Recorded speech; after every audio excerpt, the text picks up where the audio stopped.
I want to give you these three theological foundations. First one is this: God created families to be discipleship centers. There's a lot of talk in the church today about the importance of discipleship small groups. Raise your hand if you've got discipleship small groups in your church. All right. We have to do life together. Yeah. Discipleship happens in the context of authentic community, right? Well, I want to tell you, God believes in discipleship small groups too. He just has another name for them. What does he call them?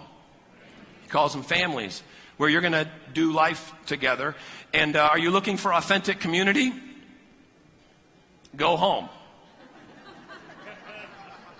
I think, raise your hand if you have authentic community in your house. Yeah, I pretty much think you will. All right, number two. The biblical purpose of parenting and grandparenting is to impress the hearts of children with a love for God. Moms and dads, grandmas and grandpas, aunts and uncles, you got to know why these kids are running around. That God entrusts us with children. God has entrusted the parents of your church with children so that they might do all in their power. There's no magic formulas. I wish there were.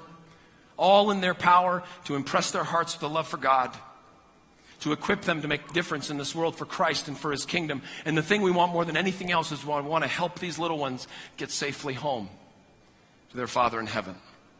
That's why they're here. Now here's the big one. This is the one we're going to talk about. God created the family as an essential engine of world evangelization through the power of multi-generational faithfulness. Now what in the world? Let me translate that for you. Here's the deal.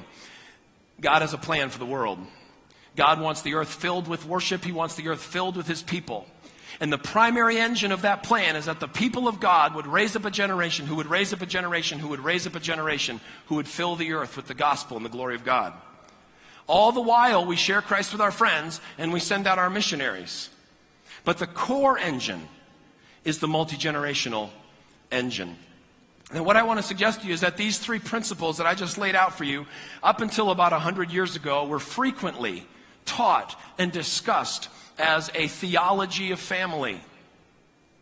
We hardly even use that term anymore. You've got a theology of missions, you've got a theology of youth ministry. What about a theology of family?